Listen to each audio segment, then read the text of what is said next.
एक बार हजरत ख्वाजा मोइनुद्दीन चिश्ती रहमतुल्लाह अलैह इस्लाम का पैगाम फैलाने की नीयत से अपने कुछ शिष्यों के साथ अजमेर शरीफ पहुंचे। वहां के पास एक बड़ा तालाब था जिसे स्थानीय हिंदू लोग अना सागर कहते थे। उस समय यह तालाब अपनी विशालता और पवित्रता के कारण हिंदू समाज में बहुत सम्मानित था। हिंदू लोगों का यह विश्वास था कि अगर कोई व्यक्ति दिन भर पाप करने के बाद इस तालाब में स्नान कर ले तो उसके सभी पाप धुल जाते हैं। इसलिए वे इस तालाब को हमेशा दियों से सजाते थे। हर रात दिए जलाने के लिए करीब 3 मन तेल की जरूरत पड़ती थी। तालाब की पवित्रता बनाए रखने के लिए वहां सभी हिंदुओं को प्रवेश की अनुमति नहीं थी। केवल ऊंचे वर्ग के ब्राह्मण ही इसमें स्नान कर सकते थे और इसके पानी को छू सकते थे। उनका मानना था कि यदि कोई अन्य जाति का व्यक्ति तालाब के पानी को छू ले तो पानी अपवित्र हो जाएगा। हजरत ख्वाजा मोइनुद्दीन चिश्ती रहमतुल्लाह अलैह और उनके शिष्य मुरीद लंबे सफर से थके हुए थे। कुछ देर आराम करने के बाद जब नमाज का वक्त हुआ तो ख्वाजा साहब ने हजरत बख्तियार काकी रहमतुल्लाह अलैह को अजान देने का हुक्म दिया। हुक्म मिलते ही हजरत बख्तियार काकी ने अजान देना शुरू किया। उस समय हिंदुस्तान में तौहीद, एकेश्वरवाद और अजान के अल्फाज किसी ने नहीं सुने थे। जब लोगों ने पहली बार अजान की आवाज सुनी तो उनके बीच हलचल मच गई। लोग अपने घरों से बाहर आकर एक दूसरे से पूछने लगे, ये फकीर लोग कौन हैं और क्या पढ़ रहे हैं? अजान खत्म होने के बाद हजरत ख्वाजा मोइनुद्दीन चिश्ती रहमतुल्लाह अलैह और उनके साथियों ने अना सागर तालाब पर जाकर वुजू करना शुरू किया। जब हिंदू पुजारियों ने देखा कि कोई अजनबी दरवेश उनके पवित्र तालाब का पानी इस्तेमाल कर रहा है तो वे गुस्से से भर गए। एक पुजारी गुस्से में बोला, ये दरवेश कहां से आ गया? इसने बिना हमारी इजाजत के हमारे पाक पवित्र तालाब को छू लिया। हम इस तालाब को बहुत पवित्र मानते हैं और इन मुसाफिरों ने इसे अपवित्र कर दिया है। इसका कुछ हल निकालना होगा। इसके बाद हजरत ख्वाजा मोइनुद्दीन चिश्ती रहमतुल्लाह अलैह और उनके साथियों ने मिलकर जमात के साथ नमाज अदा की। लोग यह नजारा देखकर सोचने लगे, ये तो कोई अजीब फकीर है। हमारे मंदिरों में देवी देवता मौजूद हैं, लेकिन ये उनकी पूजा न करके किसी और खुदा की इबादत कर रहा है। अगर मंदिर के बाहर भी कोई खुदा है तो उसे भी मंदिर में रखना चाहिए ताकि लोग उसकी भी पूजा कर सकें। शाम होने लगी। उसी वक्त राजा पृथ्वीराज चौहान के ऊंटों के चरवाहे अपने ऊंट लेकर वहां पहुंचे। संयोग से हजरत ख्वाजा मोइनुद्दीन चिश्ती रहमतुल्लाह अलैह उसी जगह बैठे थे जहां आमतौर पर राजा के ऊंट आराम किया करते थे। चरवाहों ने दरवेशों का काफिला देखा और कहा, अरे फकीर बाबा, आप कहां से आए हैं और यहां क्यों बैठ गए? क्या आपको मालूम नहीं कि यह जगह राजा पृथ्वीराज के ऊंटों के आराम करने की है? यह जानते हुए भी आपने यहां बैठने की जुर्रत कैसे की? हजरत ख्वाजा मोइनुद्दीन चिश्ती रहमतुल्लाह अलैही ने उन चरवाहों को नरमी से जवाब दिया, बाबा, हम मुसाफिर हैं और अनजान हैं। हमें मालूम नहीं था कि इस मुकाम पर राजा के ऊंट आराम करते हैं। चूंकि हम पहले ही यहाँ राज गुजारने का इरादा कर चुके हैं, तुम अपने ऊंटों को आज किसी और जगह आराम देने ले जाओ। आसपास बहुत सी जगहें हैं। हजरत ख्वाजा मोइनुद्दीन चिश्ती रहमतुल्लाह अलैही का जवाब सुनकर पृथ्वीराज के चरवाहे बोले, फकीर की हिम्मत तो देखो, कहता है कि राजा के ऊंटों को कहीं और ले जाएं और खुद यहाँ बैठे रहेंगे। फकीर बाबा, यह तो हर किस मुमकिन नहीं है। राजा के ऊंट अपने ही मुकाम पर बैठेंगे। यह कहकर चरवाहों ने हजरत ख्वाजा मोइनुद्दीन चिश्ती रहमतुल्लाह अलैही और उनके साथियों को वहां से उठाने के लिए दुर्व्यवहार करना शुरू कर दिया। हजरत ख्वाजा मोइनुद्दीन चिश्ती रहमतुल्लाह अलैही बहुत ही सरल स्वभाव के थे। जब उन्होंने देखा कि चरवाहे दुर्व्यवहार कर रहे हैं तो उन्होंने बख्तियार काकी रहमतुल्लाह अलैही से कहा, बख्तियार, हम यहाँ बैठकर क्या करेंगे? जब राजा के ऊंटों को यहीं बैठाना है तो रहने दो, ऊंट यहीं बैठें, हम यहां से जा रहे हैं। यह कहकर हजरत ख्वाजा मोइनुद्दीन चिश्ती रहमतुल्लाह अलैही अपने साथियों के साथ वहां से चले गए। अगली सुबह जब ऊंटों को फिर से चरागाह में ले जाने का समय आया तो चरवाहे ऊंटों को उठाने की कोशिश करने लगे, लेकिन बार बार कोशिश के बावजूद वे ऊंटों को उठा नहीं सके, क्योंकि अल्लाह के वली हजरत ख्वाजा मोइनुद्दीन चिश्ती रहमतुल्लाह अलैही ने कहा था कि ऊंट यहीं बैठेंगे। अल्लाह रब्बुल आलमीन ने उनकी यह दुआ कबूल कर ली थी और ऊंटों को आदेश दिया था कि जब तक मोइनुद्दीन चिश्ती खुद नहीं कहेंगे तब तक वे यहीं बैठे रहेंगे। चरवाहों ने राजा पृथ्वीराज से कहा, महाराज, ऊंट बिल्कुल स्वस्थ हैं, लेकिन वे उठ ही नहीं रहे।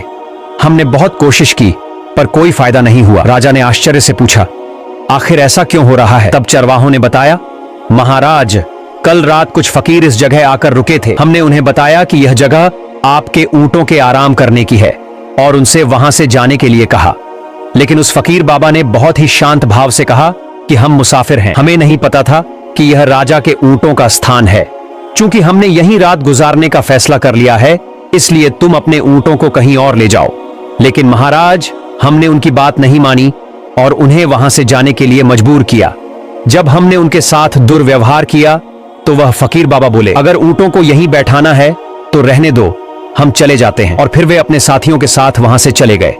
लेकिन तब से ऊंट अपनी जगह से हिल भी नहीं रहे हैं। राजा पृथ्वीराज चौहान यह सुनकर बहुत चकित हुआ। उसने सोचा, जरूर यह कोई बड़े संत हैं या अल्लाह के विशेष भक्त। फिर उसने अपने दरबारियों से सलाह ली और फैसला किया कि इस मामले को ठीक से समझना जरूरी है। अब राजा ने अपने सैनिकों को आदेश दिया कि उस फकीर को बुलाया जाए ताकि यह रहस्य सुलझ सके। जब हजरत ख्वाजा मोइनुद्दीन चिश्ती रहमतुल्लाह हले ही पृथ्वीराज के दरबार में पहुंचे तो पृथ्वीराज ने उनसे पूछा, ए दरवेश, आपने मेरे ऊंटों को क्यों पंगु बना दिया है?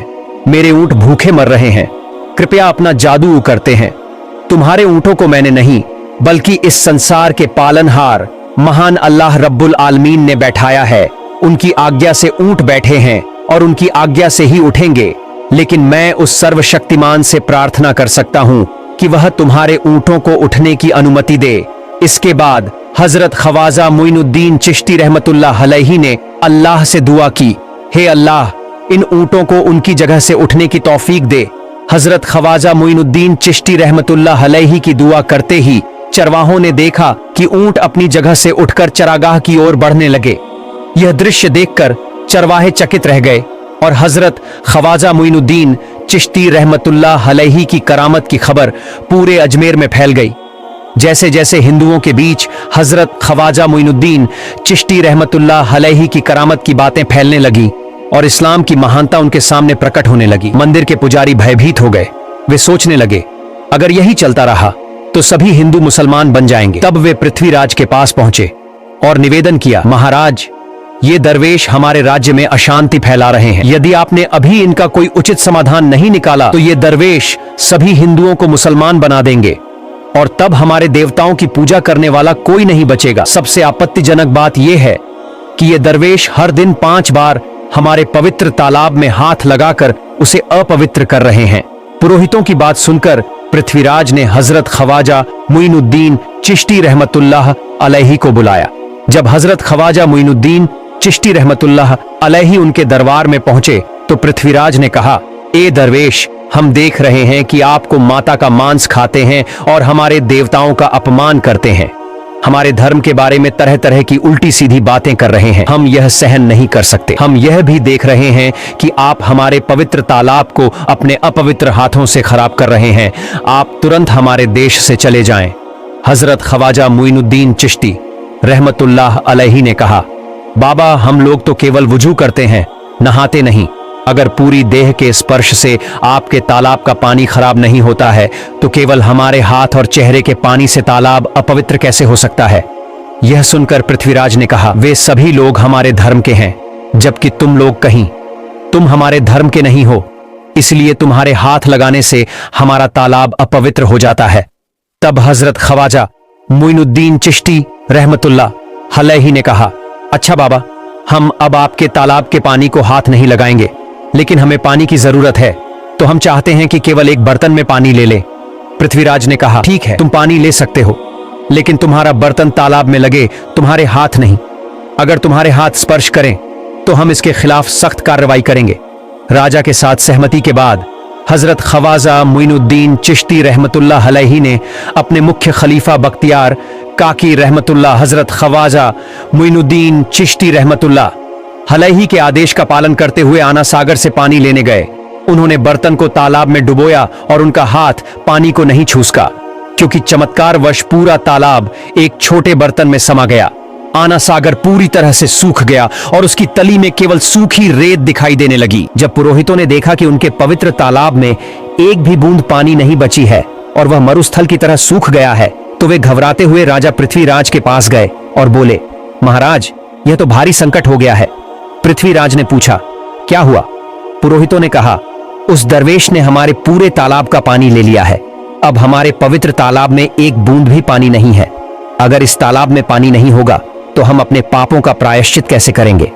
दूर दूर से हजारों हिंदू लोग इस तालाब में स्नान करने आते हैं।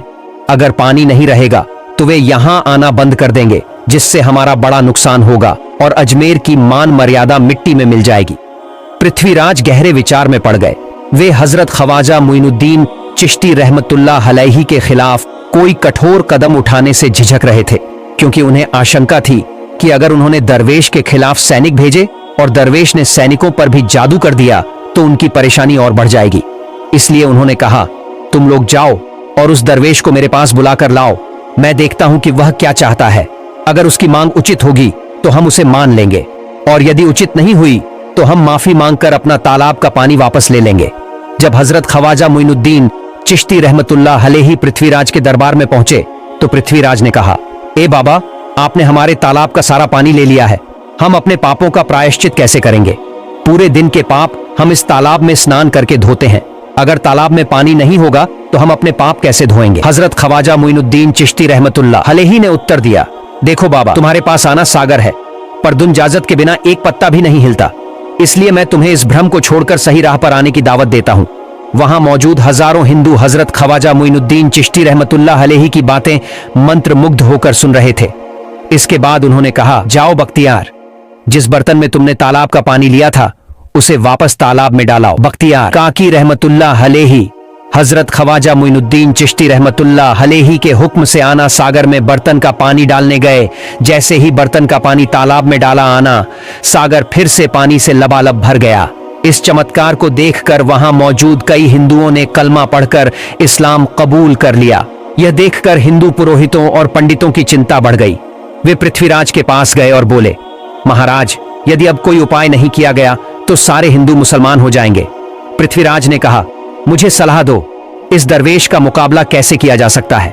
पुरोहितों ने कहा, यह दरवेश एक बड़ा जादूगर है, इसलिए इसका मुकाबला भी जादू से करना होगा। हमारे बीच एक बड़े पुरोहित और जादूगर रामदेव हैं, उन्हें इसके मुकाबले में भेजे। अगर वह जादू से इसे हरा सके तो हम अपने हिंदू धर्म का गौरव फिर से प्राप्त कर सकेंगे। पृथ्वीराज ने रामदेव को बुलाकर कहा, रामदेव, मैं तुम्हें इस दरवेश को जादू से हराने की जिम्मेदारी दे रहा हूं।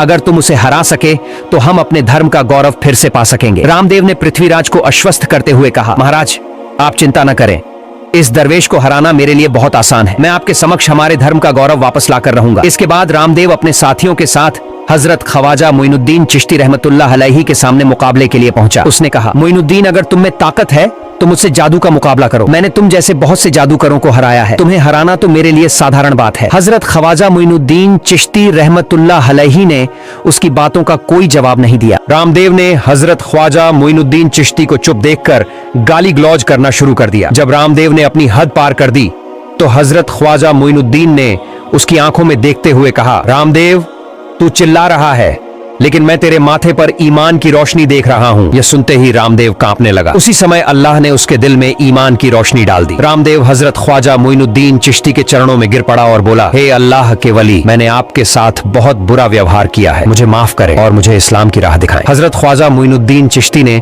रामदेव को कलमा पढ़ाया और उसका नाम मोहम्मद सादिक रखा। यह अल्लाह की शक्ति और करिश्मा था, जो जिसे चाहे हिदायत दे सकता है। आमीन। प्यारे दोस्तों, आज का वीडियो यही समाप्त होता है। अगर आपको अगले पार्ट सुनना है तो कमेंट कीजिए। अस्सलामु अलैकुम। सभी लोग खुश रहे।